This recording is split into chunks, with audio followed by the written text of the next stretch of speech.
등장인물 70세 김씨 할아버지. 김씨는 35년 교직에 몸담았고 정년 퇴임 후 건강이 안 좋아 고향에 내려와서 지내고 있다. 66세 경자 할머니. 교직에서 미술을 가르치다 김씨를 만났다.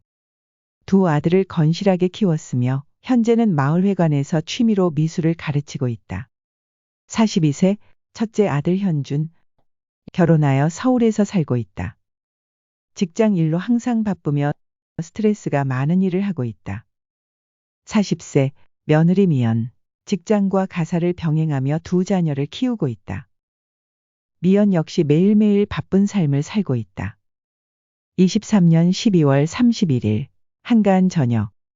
경자 씨가 거실에서 TV를 보고 있던 중 핸드폰이 울린다. 엄마 저예요. 뭐 하세요? TV 보고 있었어.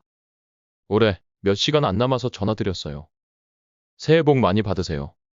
엄마 이거 스피커폰이야. 옆에 미연이도 같이 있어요. 어머니 새해 복 많이 받으세요. 그래 고맙다. 너희들도 복 많이 받아라. 애들은 잘 지내지? 네, 어머니 저희는 잘 지내고 있어요. 어머니도 아버지도 잘 지내시죠? 나야 늘 똑같지 뭐. 너희 시아버지는 요새 몸에 좋다는 거 다 챙겨 드시고 운동도 이것저것 다 한다. 그리고 지금은 방에서 책 보고 계셔. 열심히 하시네요. 엄마 잠깐만요. 스피커폰 끌게요. 이제 안 울리고 잘 들리죠? 응, 잘 들린다. 엄마, 다른 게 아니고 이번에 구정 때 내려가서 차례 꼭 지내야 하나요? 왜? 갑자기 못 오는 일이 생겼어? 네 아빠 차례 안 지내면 난리나. 알죠. 이번 구정 연휴 때 여행을 좀 다녀오면 좋을 것 같아서요. 저도 요새 스트레스가 너무 많아서 힘들었고 애들하고 미연이하고 한번 쉬게 해주면 좋을 것 같아서요. 다들 너무 지쳐 있어서 휴식이 좀 필요해요. 너희 아빠가 차례 안 지낸다고 하시면 뭐라고 하실지 엄마는 벌써부터 걱정이 된다. 아빠한테는 제가 얘기해야죠. 방에 계신다고 했죠? 아빠 좀 바꿔주세요. 잘 얘기해. 네 아빠 화나게 만들지 말고. 알겠어요. 제가 잘 얘기할게요. 아빠 좀 바꿔주세요. 여보, 전화 좀 받아봐요. 현준이에요. 그래. 현준이냐? 네. 새해 인사드리러 전화했어요. 새해 복 많이 받으세요. 건강하시고요. 그래. 너도 새해 복 많이 받아라. 집에 아무 일 없지? 아무 일 없어요. 건강은 많이 좋아지셨어요? 운동 많이 하신다고 들었어요. 그냥 꾸준히 하는 거지. 그래도 많이 좋아졌어. 그래. 다른 거는 없고? 네, 다른 게 아니고 아빠께 말씀드릴 게 있어서요. 그래? 어떤 거? 이번 구정 때 애들 데리고 해외여행 한번 나갔다 올까 해서요. 요새 회사 일로 스트레스도 너무 많고 미연이도 좀 쉬고 싶어 하고 애들도 학교하고 학원만 돌다 보니 같이 있는 시간이 별로 없어서요. 그래서 이번에 한번 애들하고 시간 좀 같이 보내고 오면 좋을 것 같아서요. 근데 구정 때 집에 내려와서 차례 지내고 가족들하고 같이 보내야지. 너희 처가도 가고. 갑자기 무슨 해외여행을 가? 네, 그래서 말씀드리려고요. 매번 구정 때 차례 지내는 거 아는데 이번 한 번만 차례 안 지내고 나갔다 오고 싶어요. 장인 장모님께도 말씀드렸는데 잘 갔다 오라고 하셨어요. 구정 때 작은 아버지 가족도 다 오고 하는데 장남인 너가 집에 있어야지. 작은 아버지 식구들 오는 거 알죠? 이번에 한 번만 빠지고 다녀오면 좋겠어요. 아빠에게 죄송한데 애들하고 애 엄마하고 같이 해외여행을 너무 가고 싶어 해요. 저도 최근 몇 개월 동안 회사 일로 정말 많이 힘들었어요. 그래서 휴식이 좀 필요해요. 아빠 나이가 이제 70이야. 여행도 여행이지만 조상께 차례를 지내는데 장손이 빠지면 아빠는 너무 서운할 것 같은데. 여행이야. 구정 때 아니어도 갈 수 있잖아. 온 가족이 1년에 한 번 모이는 자리에 장남이 빠지면 아빠는 입장이 좀 난처하지. 집에 현석이도 있으니 이번에 한 번만 부탁드릴게요. 아빠가 차례를 중요시 생각하시는 거 알아요. 하지만 저도 가족과 함께 시간을 보내는 게 차례만큼 중요해요. 요새 애들 얼굴도 제대로 못 보고 살아요. 출퇴근할 때 애들 잠자는 것만 보고 나와요. 젊었을 때 다 그러고 살아. 아빠도 직장을 30년 넘게 다녔는데 잘 알지. 하지만 구정 때 차례를 안 지내고 해외여행을 간다는 것은 아빠의 상식에서는 이해하기가 좀 힘든데, 그거는 조상을 무시하는 격이 되는 거잖아. 아빠의 부모님이야. 1년에 한 번 부모님을 모시는 건데 해외여행이라니. 차례가 중요한지 너도 잘 알잖아. 현준이 너가 아니면 뒷산에 할머니 할아버지 묘도 정리할 사람이 없어. 이제는 아빠가 할 수 없어. 네 동생 현석이 시켜봐야 그놈 대충대충 해서 내가 다시 해야 돼. 더 힘들어 그게. 네, 무슨 말씀이신지 알아요. 그럼 구정 전에 내려가서 묘 정리도 좀 하고 인사 좀 드리고 오면 어떨까요? 됐어. 너 피곤하고 힘들다는데 뭐하러 내려와. 현석이 데리고 해보지 뭐. 알겠어요. 제가 현석이한테 잘 얘기해 볼게요.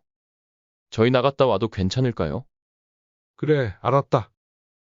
이번에 한 번만이야. 다음에는 빼먹지 마. 사돈댁에서 허락하셨는데 내가 안 된다고 할 수도 없잖아.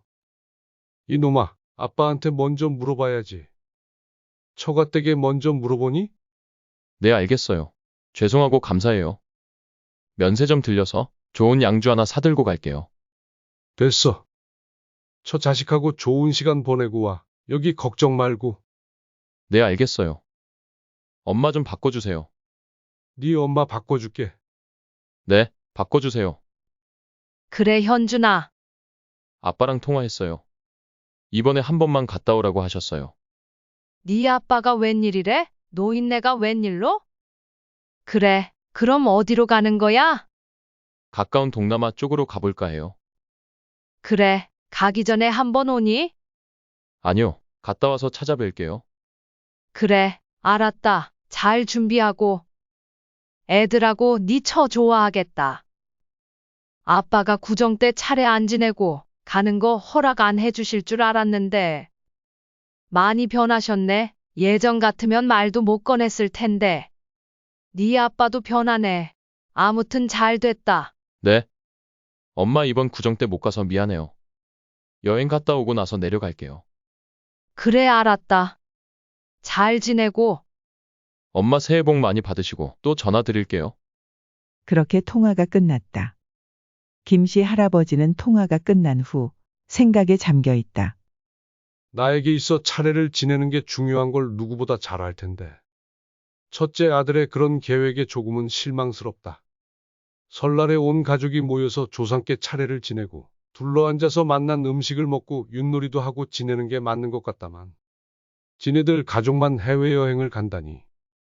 근데 그것도 나에게 먼저 말을 안 하고 처가집에 먼저 허락받고 나에게 허락을 요청하니 이놈이 좀 괘씸하다. 장남이라고 해서 늙은 아빠를 대신해서 차례를 주도하고 그러길 바랬는데 내 기대가 컸나 보다. 현준이에게 자기 가족이 중요하지. 하지만 내심 지네들끼리만 따로 빠져서 보낸다는 게 마음으로는 섭섭하다. 이번 한 번뿐일까? 앞으로 명절 때 애들이 오기는 할까?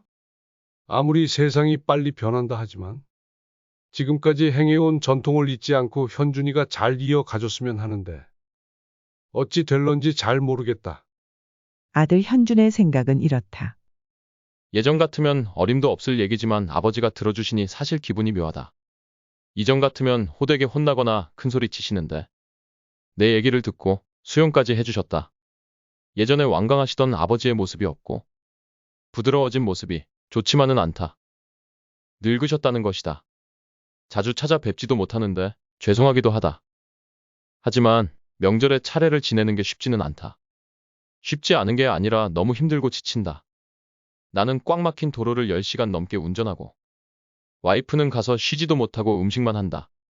시댁에서 음식하면서 나를 힐끔힐끔 쳐다보는 도끼 눈이 선명하다. 애들도 딱히 할 것도 없고 오랜만에 만나는 사촌도 그저 동네 친구만도 못하고 불편해한다. 가족 친척들 모두 화기애애하고 좋은 얘기만 하랴. 비교하고 이렇다 저렇다 참견하다 보면 가끔은 싸울 때도 있다. 명절을 보내고 나면 오히려 더 힘들다. 명절 증후군이 생긴다. 전통, 풍습 중요하지만 이 시대에 꼭 필요한 건지 잘 모르겠다. 묘지 관리도 여간 힘든 게 아니다. 한번 정리하고 나면 땀으로 샤워를 하게 된다. 명절에는 온 가족이 편안하게 지냈으면 좋겠는데 전통과 풍습을 따르다 보면 많은 미션들이 생긴다. 그걸로 인해서 모두가 힘들어진다. 쉽고 편안하고 즐거운 명절을 보냈으면 좋겠다. 며느리의 생각은 어떨까? 이번 설날에 내려가서 음식 안 할 생각하니 날아갈 것 같다. 매년 차례 음식을 만들다 보면 허리도 아프고 무릎도 아프고 손목도 떨어져 나갈 것만 같다. 도대체 이 음식을 다 먹지도 못하고 특별히 맛있는 것도 아니고 하면 할수록 짜증이 난다. 하지만 무엇보다 가장 강력한 것은 온몸에 기름 냄새가 배인다는 것이다. 음식을 다 하고 나면 따뜻한 물로 샤워를 하고 싶다. 그런데 시댁이라 할 수 없다. 그래서 시댁 갔다가 친정을 가게 되면 샤워부터 한다. 사실 지금 시대에 차례니 제사니 무슨 소용이 있나 싶다. 산 사람이 모처럼 연휴 때 편안하게 쉬어야 하는데 이건 쉬는 게 아니다. 더 힘들다. 기름에 뒤덮인 음식을 할 때 정말 마음으로는 몇 번이고 뛰쳐나갔다. 지겹다. 남편이 아버지 말에 따라 고분고분하는 게 답답하다. 어찌되었건 안 내려가고 여행을 가게 돼서 다행이다. 아니, 앞으로 차례를 안 지냈으면 여한이 없겠다. 이번 설에 면세점에서 세일하는 게 뭔지 얼른 찾아봐야겠다. 마침 화장품도 다 떨어지고, 아참, 가방도 좀 둘러봐야지. 그동안 일하랴 집안일 하랴 고생한 나에게 이번 기회에 특별한 선물을 해줘야겠다. 가방은 현준 씨가 사주는 게 맞겠지. 여러분은 어떻게 보셨나요? 여러분은 설날, 추석과 같은 큰 명절을 즐겁게 보내고 계신가요? 명절에 돌아가신 부모님께 차례를 지내는 게 자식으로 당연한 도리라 생각하는데 이제는 제 고집인 것 같습니다. 아들 며느리가 하기 싫어하는 게 보이거든요. 그래도 나이가 들면 이해하겠지 했는데 아닌 것 같습니다. 살아생전 고생만 하시다가 돌아가신 부모님 생각을 하면 참 마음이 아픕니다. 그 시절엔 참 가난했습니다. 지금 살아계셨으면 만난 것도 사드리고 좋은 옷도 사드리고 할 텐데 참 아쉽습니다. 생각이 많이 나네요. 제가 앞으로 차례를 계속 지내는 것도 어쩌면 아들과 며느리에게 부담이 많이 되는 것 같고 노인네 고집 같게 보이는 것 같습니다. 앞으로 설날, 추석 명절에 온 가족이 함께 즐겁게 보내려면 어떻게 해야 좋을까요? 시청해 주셔서 감사합니다. 여러분의 생각을 댓글로 남겨주세요. 무지개 가족사였습니다.